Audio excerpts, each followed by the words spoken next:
What do most Fortune 500 executives have in common?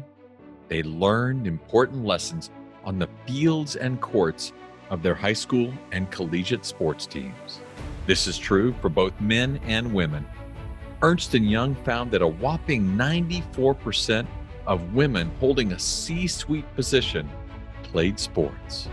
Their wins and losses shaped their habits and who they would become.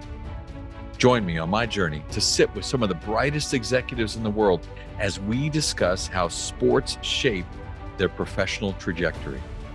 In partnership with Chief Executive Magazine, the voice of America's CEO community, I'm your host, Don Yeager, and this is Corporate Competitor Podcast. With me for today's episode is four-time Olympic medalist and CEO of a sports innovation lab, Angela Ruggiero. Angela took her joy of sport and turned it into a high-profile career.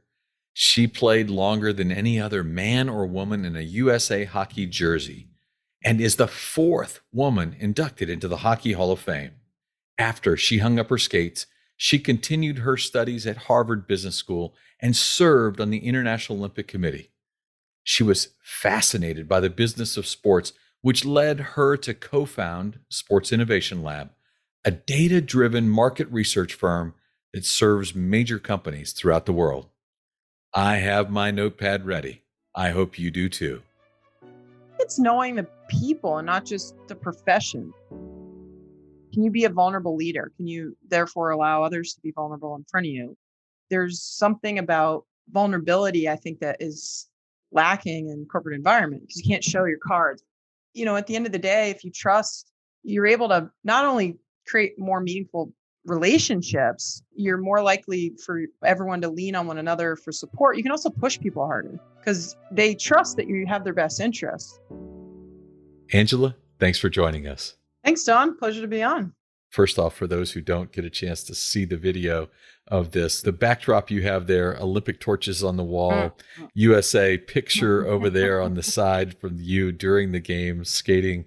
And it's just exceptional to have someone with all that you've achieved get a chance to join us today.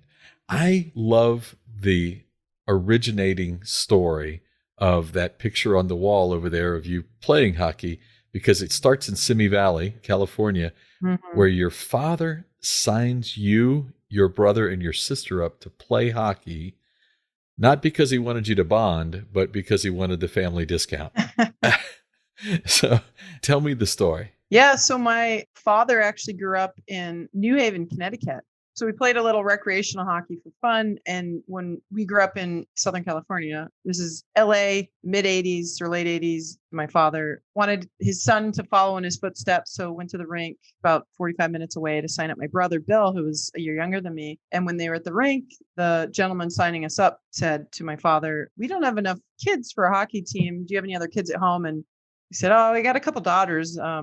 Never thought about signing them up." No, please, let's, you should have them join. They're all 6, 7, and 8, so we could play on the same team and we'll give you a discount. We'll give you 3 for the price of 2. And so he came home and my brother had already had his goalie gear on and I thought he looked cool. And of course I said, yeah, I'd love to try it. And it became a family sport. The 3 of us, my mom, my dad, would get in the car and drive all over Southern California for a couple of years until my sister decided she didn't want to continue on. And then it was my brother and I growing up just in the car with my dad, mostly just driving, but loved it. I mean, again, amazing opportunity to bond with your siblings and your mom and your dad and play a sport that no one at school played. That's for sure. Yeah. Not only did they not play it, I understand like in second grade, you showed up for career day dressed as a hockey player. Yeah, I loved hockey. And, the astronauts in the elementary school, you're going to be Neil Armstrong, or everyone had someone they wanted to be. And I just wanted to be a hockey player generically. And people pressed me. And I said, oh, I guess I'll be Wayne Gretzky because he'd just come to LA.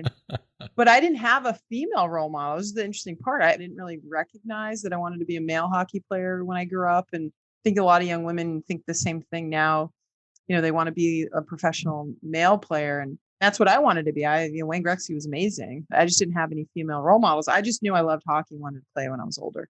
And at first was scared, first time I was on the ice, I cried a little. I was like, I can't do this. My dad, said, let go of the boards, go just fall. You're going to be fine. Just fall and you'll be fine. We had shin guards on. I always tell parents, like, make sure your kids don't get hurt because you can fall and it doesn't hurt at all when you're that age with gear on. So it's actually really fun to slide across the ice. And that's what I used to do with my camps for many, many years. But I loved it. And there was no Olympics at the time, barely any women's NCAA hockey, certainly not on TV or anything I had access to out in LA. So, but my family encouraged it. They were just super supportive of the fact that I loved the sport and it was really the perfect sport for me. So hockey became much more than a discount opportunity for your dad, though, for you, right? It went on to shape your life. Even today, as you run Sports Innovation Lab, you are thinking like a competitor. For our listeners, could you start with explaining a little of what you do at Sports Innovation Lab and the experience you're trying to shape? So a lot of my background, people say, how did you get into tech or research? I don't understand. I just have this approach to life that I wanted the sports industry to really lean into and have a resource, an easy resource, as they're making these big multi-billion-dollar decisions or trying to unlock and understand their fan. And so as a young girl, I was able to take that joy of sport and turn it into my first career, which was going to 4 Olympics, winning a gold, 2 silver and a bronze, 4th woman in the Hockey Hall of Fame, played longer than any other man or woman in a USA Hockey jersey. So I loved hockey. I turned it into a career. I had some success and learned so much about myself and being a team sport athlete, being a teammate, the intangibles you learn as an individual and then the intangibles that you learn in a very safe setting. Losing a game is okay. You learn about yourself. You learn about how to move forward. So one thing as an athlete that I realized with all that hockey experience was that I was always looking for inches. I was always looking for those insights, the little nuggets of data that would allow me to prolong my hockey career and bring a better performance to my team so that we could win another gold medal. When I left hockey, I actually went back to Harvard Business School for a couple of years and was looking at sports through the lens of business now, really critically. That experience coupled with the time that I had served on the International Olympic Committee, 8 years there on the executive board, looking at big deals, billions of dollars being spent, really studying the business of sports, I recognized that there wasn't the same data-driven approach to the business of sports. There was a lot of, hey, we always do business this way. Here are the traditional revenue streams. Hey, I know a guy that knows a guy, this is how we should be, or fast followers. Hey, they're doing deals with these groups. They must be a legitimate company. I recognized technology was just fundamentally changing sports, that the consumer was very different. And underneath that, we were still plugging away with traditionally the same business model in sports. And so a lot of my approach to just life, which was how do I get more inches out of my career, out of my team? How do I unlock the highest performance possible as an athlete and in sport? Could I apply that to business? If I created a company, a research company that would allow the industry to better understand their business, like I did my body, like I did my team, like I did training. So Sports Innovation Lab is a market research company, data-driven, that allows the industry to unlock insights on their fan and how technology is changing fan behavior. The business of sports. Again, that's why we started this company with Josh Walker, my co-founder. Could we unlock those inches? Can we unlock the potential if you simply better understood the options, all the different products and services that are hitting the market that can service your ultimate consumer, your fan? In today's day and age, everyone's preferences are changing. Everyone's behaviors are changing, and technology is really ushering those changes. And that's why we exist, to unlock potential. Gosh, this is so good. I love that phrase where you were looking for inches and insights to help you extend your career. And obviously it worked. Give me something that allowed you to find an inch. Was there something in that athletic journey that would be an example of that search for the inch? Yeah, Don, my 4th Olympics is an example. You'd think, oh, Angela's been to 4. She's the veteran. She's been around the block. That's where you really need to lean in. You kind of know what to do as an athlete at that point in time. But the best athletes in the world are the ones that are reinventing their swing or reevaluating their diet or leveraging technology now to unlock their bodies, to understand what they're up to. So I actually took a blood analysis test and discovered there were a few food sensitivities that I had had. And I just always kind of worked through them. I didn't really realize that they were affecting my body. But when I was able to eliminate some of those foods, something like cherries and pepper and eggs and, some common foods and some uncommon foods, My body fat percentage went down. There were certain agitating factors that weren't in part of my system now. I was just more clean as an athlete. So that was one example. Another one, again, in my fourth Olympics, our trainers started using heart rate variability training. So big thing for hockey players is you want to get your heart rate up because you're pumping and going as hard as you can because we're a very anaerobic, but also an aerobic sport. You're playing hockey over 2 hours and you're sprinting for 30 to 45 seconds and then resting. So understanding how quickly you can get your heart rate down so the coach can look at you and say, all right, you're ready. That's a sign of readiness. Like how quickly can you get your heart rate back down so that you can go back out on the ice? And when I realized my training could lead to that quicker recovery, that helped me in my performance and more ice time, or just the fact that I could be paired with an athlete, a D partner that had a similar type of recovery in their heart rate. So heart rate, nutrition, there's a lot of sleep recovery, a lot of the stuff we actually cover at Sports Innovation Lab, we call it the quantified athlete. Right. A lot of athletes understand, again, if they know with precision more about their body, which is their business, you can play longer. Look at Tom Brady, look at a lot of these athletes. Exactly. Right. Yeah. And that's, again, Tom Brady is, I think, because he's won so many Super Bowls and he's an elderly, athlete now, but I was only 30. And again, I could have played another decade. A lot of athletes, male and female, you can play a lot longer if you actually approach sports with this type of precision. So exceed performance. So I'm all about performance. Why go through life sitting on what you did yesterday? How can you be better tomorrow? And in that, you're looking for the inches and the insights now on behalf of corporates who are trying to find ways to better connect with the audience that they want to make sure they have the opportunity to influence. Correct. Yeah. And for a long time in this industry, I think we've been, again, very complacent. Linear broadcast, sponsorship, ticket sales, traditional renewals, year over year, decent growth. And you can kind of sit back and relax. These diehard fans have existed for decades, but change is happening overnight. And that's where we sit and play in, is how do we help people understand that change and make better data-driven decisions. For the first time, Disney, parent company ESPN, saw subs decreasing, these cord nevers, the cord shavers, the younger consumers that find their content on their phones, find their content on OTT and different social channels, and are not consuming sports in the traditional way. They're finding their sports in video games, and all those disruptive forces are going to be the future of sports. Not today, but traditional disruption happens in little nuggets. And that's what we're seeing, these trends, these shifts, these opportunities, the way I like to understand them. And then one day you look up and you go, where did it all go? Yeah, look at Blockbuster and Netflix, or Napster and Spotify to the music industry. I mean, that's literally what we look at. We say, what are these digital disruptors, these technology disruptors? The age of the local fan we talk about, it was butts and seats. The majority of the revenue was butts and seats.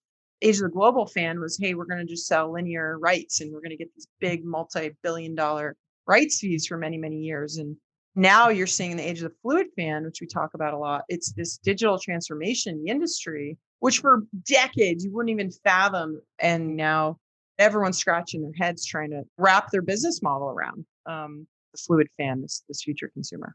I love too that the genesis of it was this idea that you were looking for those things in your career. You were looking for them to be able to extend out your opportunity to compete. Mm-hmm. And now you're trying to aid these companies as they're trying to figure out how to extend their influence and their opportunity to compete. The similarities are so powerful. Yeah, Don, like when I was on the board of the Olympic Channel, I was on the IOC, when I was the chief strategy officer of the LA Olympic bid, I did some work with NBC Sports, all these different positions I was playing then when I was working on the business side of sports. There wasn't a sports innovation lab. Consulting firms were great, but they took months and they were very expensive, and they could come back with strategy, but typically it was drawn out of a lot of surveys or interviews, not data on the market itself. So it came out of my experience on the ice, but also off the ice when I was sitting in these boardrooms and trying to envision the future of the Olympics, the future of sport, needing my company. It came out of an actual need that I had as an executive on the business side. It's like, this is the start, which to me are always the best. That's the best companies. You're feeling the pain, right? Versus you think there's a pain. I was feeling the pain. I love it. I love it. I was so fascinated by the way all the things that you went through. You may have cried that first time on the ice, but it didn't take you long to find it as a comfort zone. I know that at one stage your parents moved and you chose to stay behind because you were in the right and perfect environment in high school to actually achieve your very best. Difficult choices to make and difficult ways to have to imagine things, especially at a formative age. Is there something about being so independent as a teenager that helped you as you would grow in your sporting career? Yeah, I had an amazing opportunity to go to Choate Rosemary Hall, a prep school in Connecticut from California. Chance of a lifetime to be a student athlete, honestly. I loved my experience there. It propelled me to even feel confident enough to apply to Harvard and go there, and definitely set me up to compete in the Olympics when I was 18. So I had this amazing combination of sports and academics at Choate. And I think my parents recognized that although it was super hard to leave home at 14 and go across the country, I had this nurturing environment that allowed me to flourish, not just as a hockey player, but as a human. And prep school's not for everyone, but for me, growing up in California, I was playing boys hockey. I could switch over to girls hockey, get closer to my academic side, and also get exposure to women's hockey on the East Coast. So great opportunity. My parents saw that. And we all cried when I got on the plane that first time. I'll never forget that. It was a very hard moment to leave my family, uh, but ended up being the best thing for me that set me up for a lot of other opportunities in life. And I think also widened my aperture outside of just being an athlete, even though, my senior year, I got to play in the Olympics. I mean, I was I was going to say, definitely an athlete. yeah, I mean, let's talk about it. I was definitely an athlete, but I think a lot of athletes I look at, in some ways, it's a disservice because people put blinders on them just to be focused on sports. And they're these like amazing people that have all these other interests. Sometimes we don't lean in and support those other interests. A lot of athletes I know, the elite athletes, when they retire, don't know who they are, don't know what other things they might be interested in, because as an elite athlete, you have this hyper focus, which I did for sure. But by going to a Choate, by going to a Harvard, by having these amazing outside supportive, nurturing environments, I could go, who is Angela outside of hockey? What are the interests do I have? What are the different cultures, opportunities that I might want to do after sports? I love it. So you had a school club hockey team, an after school club hockey team with the Polar Bears. Polar Bears, oh yeah. You get a chance to earn a spot on the U.S. national junior team and ultimately become the youngest player on the U.S. national women's hockey team. And all of that kind of grew from that choice to really put yourself in a completely uncomfortable position. Yeah. And prior to Choate, when I was 9, I was cut from a team because I was a girl. That's one of the most profound moments of my life. My brother got to go to Canada and play in this tournament, and I was probably the third or fourth best player out there, but I faced gender discrimination at a young age. And my dad always said, you can quit because you feel sorry for yourself and you're wronged, or you can prove them wrong and go and be the best player next year. And I had this drive to prove myself in some ways, loved the sport, and then had this crazy drive on top of it to like make the team and prove everyone wrong. And I took all of that energy and put it into a Choate with the Polar Bears, with, again, these amazing teachers and staff and people around me, and my family, obviously, back home. It was the right set of circumstances, I think. Had I not been cut, I don't know if I would have had the same chip on my shoulder to be every little inch that I could get, even as a 9-year-old. I mean, you think about a 9-year-old girl in California playing hockey that has something to prove. That was me. Yeah, I think there might have been one 9-year-old girl in California. There literally was. I was the only girl in the state in my age. Wow. I played one other girl in Colorado once a year. That was it. That was my big day. They're like, our girl's better than your girl. And it was always the big competition. But, the boys were like my best friends at the time on the team. One day you'll have to find a picture of you and the Olympic team there and autograph it and send it to that coach that cut you. Oh, I wrote a book actually when I was 25, and I thanked him in my book. By name? I don't think I put his name in. Maybe I in life, good. Thanks to the doubters, thanks to the people that discriminate in some ways. And it was a great lesson, though, because I recognized, okay, you're going to face gender discrimination in life as a woman. And now that I'm in the business side, I see that all the time. I'm working in a very male dominated field, and, you get sports and tech, and the women in my ecosystem, it's just expect that that's going to happen. And you got to be twice as good, unfortunately. And how you approach the doubters is the way how you approach when you've been cut, or expecting that the system that you're operating in isn't always fair. Again, why I love data so much, because the algorithm could lie and be programmed wrong, and don't get me into the bias that exists in most algorithms. But assuming it's true, data can actually help you surface the right players that should make the team, or the right companies you should be working with, or the right people that you should be hiring. And it's not a subjective decision, which again, maybe my childhood is why I do what I do now. The right people, the right products. Put the right team together. It shouldn't matter. Yeah, put it in merit-based.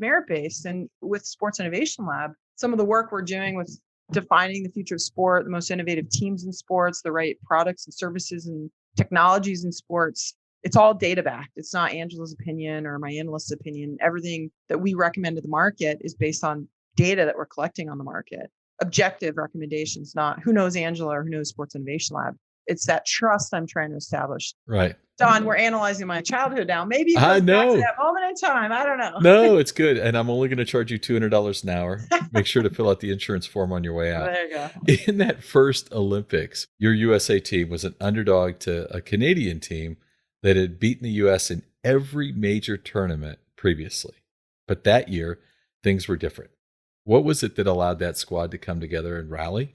It was pretty amazing because we had never won. We'd beaten them in games. We'd never beaten Canada in a major tournament before. This was the first time women's hockey was in the Olympics. We were all rookies, which was pretty amazing. And it's when I really learned what a team was. I will never forget the women on that team. We all had different roles to play. We checked our egos at the door. You know, there were so many amazing examples of individual acts within that team, of people putting themselves second and the team first. And that's really hard to do. Especially when you have a group of all-stars. Oh, exactly. You have the best players in America. Probably one or two egos there in the room. A lot of egos. Everyone was the best player on their team. And that's the challenge of every Olympic team. You got to figure out, how do you be a role player for the first time? Or how do you work with one another? And we were able to figure that out. I mean, that was just such a special team. And as an 18-year-old, again, I learned a tremendous amount from them that I tried to take to future teams, as well as the business that I'm creating now at Sports Innovation Lab. There's one moment I always like to recall that's symbolic of what that team was all about. Basically, there's Sarah DeCosta and Sarah Teeting, two Sarahs. We were about to go out for the gold medal game. And our backup goalie, Sarah DeCosta, took off this lucky pin she had on her equipment that she'd had all season and handed it to Sarah Teeting, our starting goalie, and said, "I want you to wear this pin today." And they were both phenomenal goalies. Literally, either one of them could have played. It was a coin toss. The fact that she was so supportive, and I could see it, we all kind of saw this moment happen. She's like cheering for her, not jealous, not, "Hey, I hope you don't do well, so I get put in net." It was literally, "Hey, we need to win this game. I believe in you." Like, there's that kind of support. Oh my gosh. I just got a chill listening to that. That's awesome. Yeah. And I'll never forget holding hands and singing the national anthem, seeing our flag being raised, and getting that first gold medal from Anita DeFrance, who's American IOC member at the time. And Yep. you know, you're at the top of the world. You're at the pinnacle of your sport, and the whole world was maybe seeing women's hockey for the first time and saying, "Wow, that's amazing." And, you know, we saw an upshoot in girls registering, and the effect that you had on little girls that could see female role models for the first time, and little boys, by the way, that could see strong women competing in a strong sport. It's just the societal change sports has, why it's so important for me to make sure sports stays relevant, because of those moments I had as an athlete and seeing the impact that I could have when I came home, and positive effect that you could have in your country and all the people, genders, ages, races, whatever. I love it. It's a great unifier. Totally. We'll be back after this.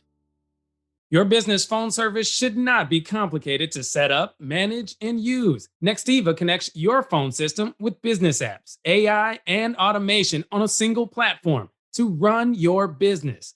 With their easy-to-use dashboard, you will be able to connect with your team and customers all in one place. Nextiva, powering communication across the Pac-12 and now the Corporate Competitor Podcast.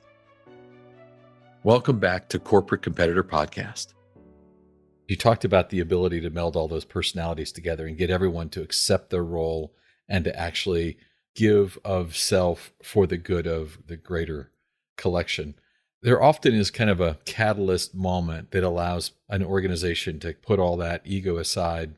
Was that player driven, or was, say, coach Ben Smith or the leadership of the team helping to pull all of you together?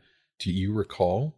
So it was both. I mean, Ben Smith definitely set the environment and the culture and the tone, but you also need great leaders. And sometimes you could have a great coach, but poor leadership, or great leadership and poor coaching that doesn't allow that leadership to flourish. And in this case, at that time, we had both. And Cami Granado, specifically, who was our team captain, Yeah. unbelievable leader that I looked up to and learned from. And I'm still good friends to this day.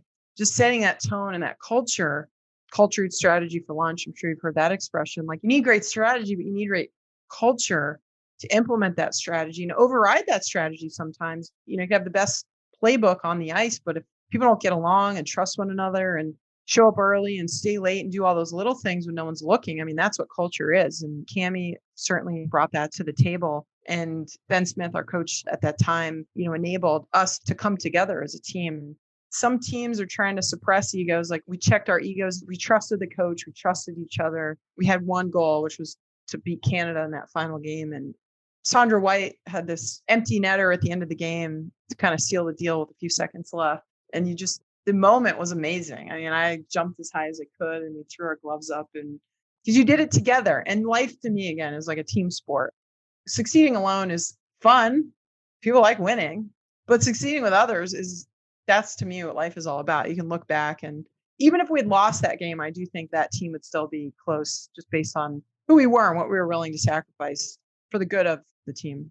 And you get to do something cool together. So one question we ask all of our guests is, and you're going to be a perfect example, though I think you may have hit on a number of these key elements.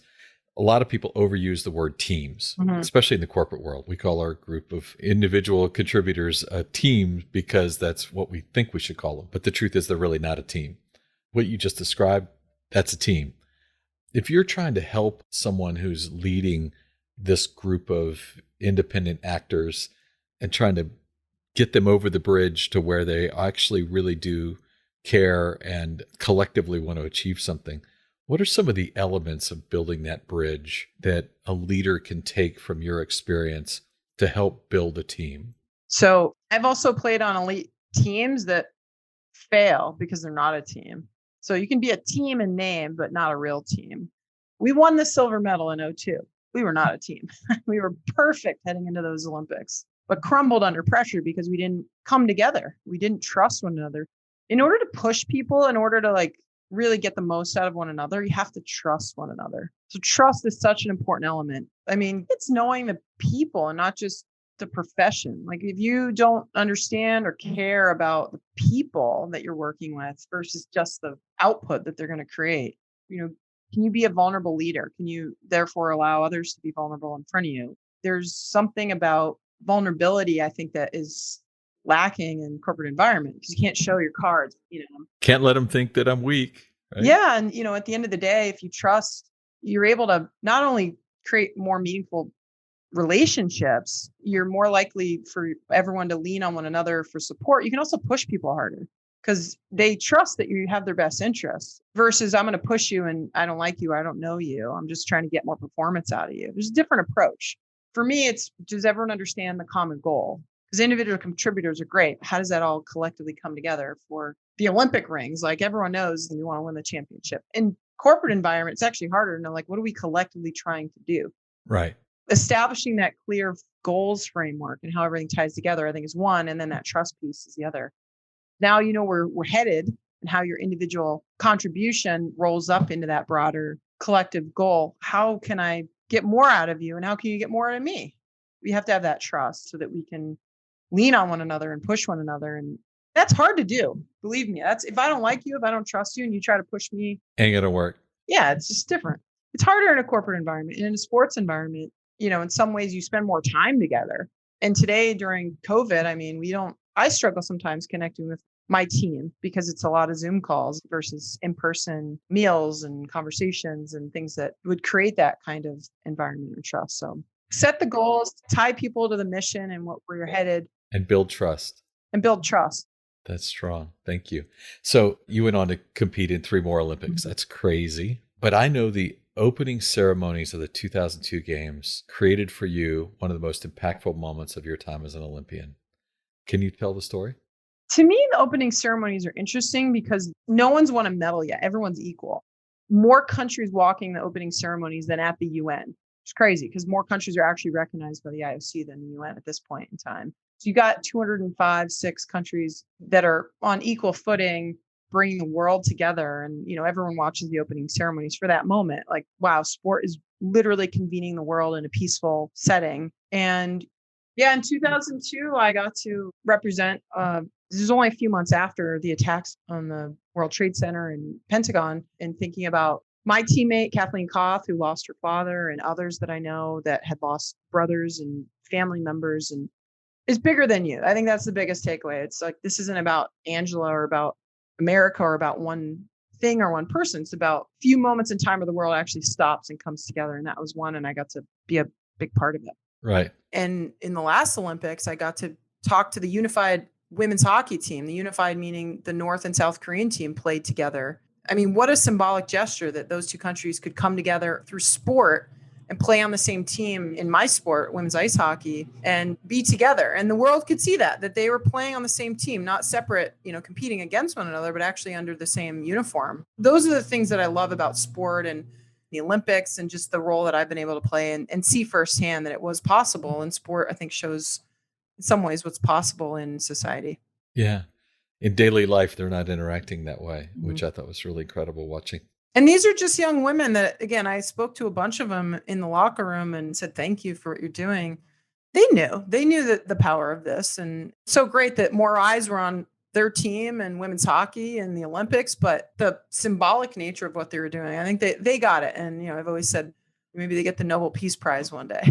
We have to solve the conflict first, but that would be pretty cool.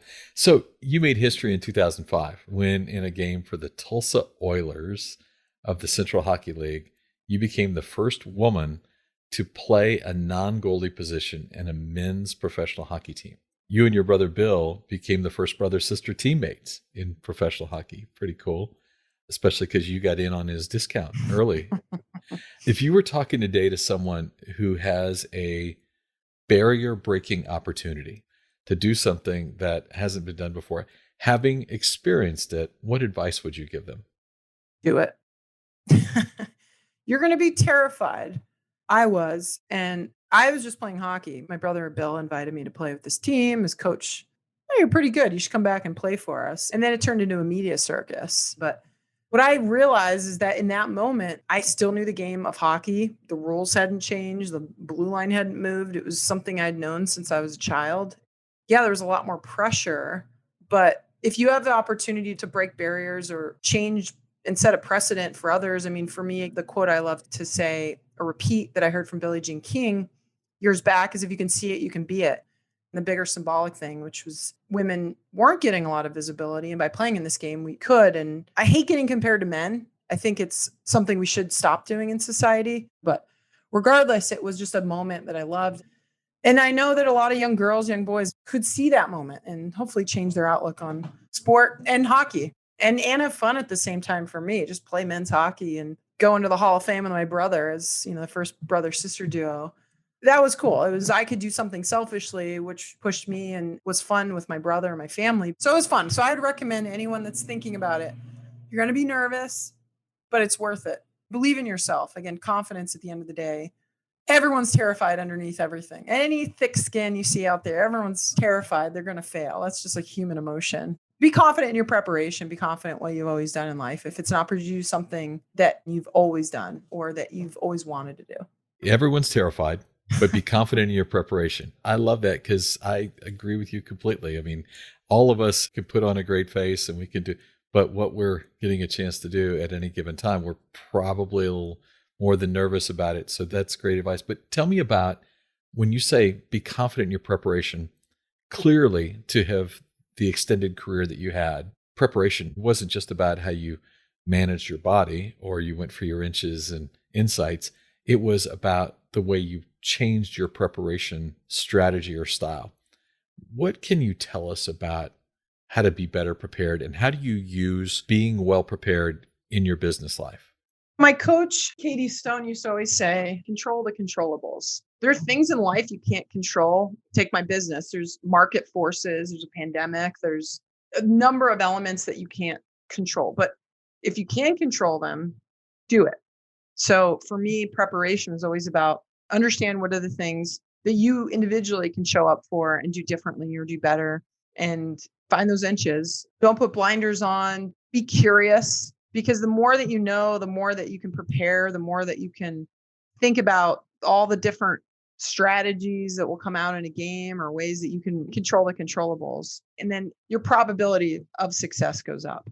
And doesn't mean you're going to win. That's why I say probability. Doesn't mean it's always going to happen. You might be up against a team that's funded exponentially more than you, or has like infinitely better players than you, or your startup competing against a IPO big company that, like there's all these elements you could, sports and business. But to me in life, if you control your controllables and give it your best and really push yourself and your team and your company or whatever the situation is, if you don't win, you can still walk away feeling good about yourself. You can still hopefully hold your head up.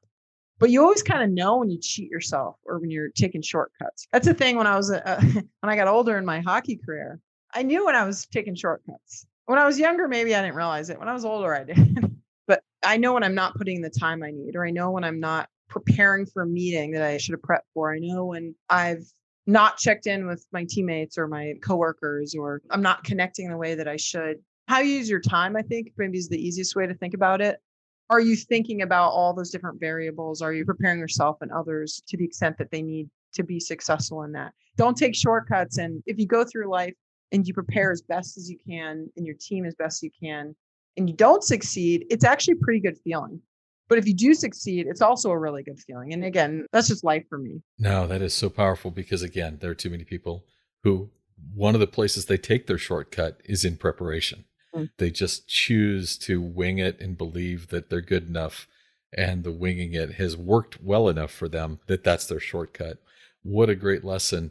What a great conversation. Gosh, I have loved learning so much about how you took what was an accidental opportunity, showing up to play hockey, turned it into something that was not just extraordinary, but helps fuel everything that you are and are going to be. Not because of hockey, but because of what hockey taught you. I can't thank you enough for the time. I can't thank you enough for the lessons today. Pretty awesome. But mostly, I just want to thank you for being a corporate competitor. Thanks, Son. Always my pleasure. And keep doing what you're doing. Appreciate you sharing other stories too. I think it's important. We can all learn from one another. So humbled that I got to be a part of your show, and look forward to listening to many, many more of your guests. Whether you call them shortcuts or hacks, we all seem to be looking for an easier path in our work. How many times have we walked into a meeting having done a fraction of the pre-work we know we should have? Angela makes it clear that shortcuts are the stepping stones to disaster. Do the work. Control the controllables, Angela said, and you will find the inches and insights needed to step up your game. If you want to hear more about preparing like a champion, check out episode 40 with Disney CEO Bob Chapek to learn his 3-step process. If you could share one habit, one thing you've done consistently that allowed you to separate yourself from your competitors, what would it be? In my 30-year career, 2,500 of the greatest athletes, coaches, and leaders answered that question for me. This is Don Yeager, who did that article I was telling you about. Don, Dave Sims with Coach K. How you doing? Hey, Don. How you doing, my man? Great, sir. What they gave to me is what I'm giving to you in my online course, Journey to Greatness. Through engaging storytelling and on-demand videos, you will learn the 16 habits that will jumpstart your personal growth. I will instruct you on how to apply these winning characteristics to your life through custom workbook exercises. We are slashing the price for our podcast listeners. Lifetime access to Journey to Greatness is normally $399, but for our podcast listeners, it will be $49 with the code podcast at checkout. Click the banner on corporatecompetitorpodcast.com to enroll. Thanks for listening to the show. I would be so grateful if you left us a rating and a review. We will be rolling out a new episode every Wednesday. To be the first to listen, subscribe to the podcast on our website, corporatecompetitorpodcast.com. Plus, as a thank you gift, you will receive a free chapter from one of my best-selling books on the habits of high-performing teams. Stay in touch by connecting with me on social media at Don Yeager, Yaeger, on Twitter, Facebook, Instagram, and LinkedIn. Until next week, I appreciate you.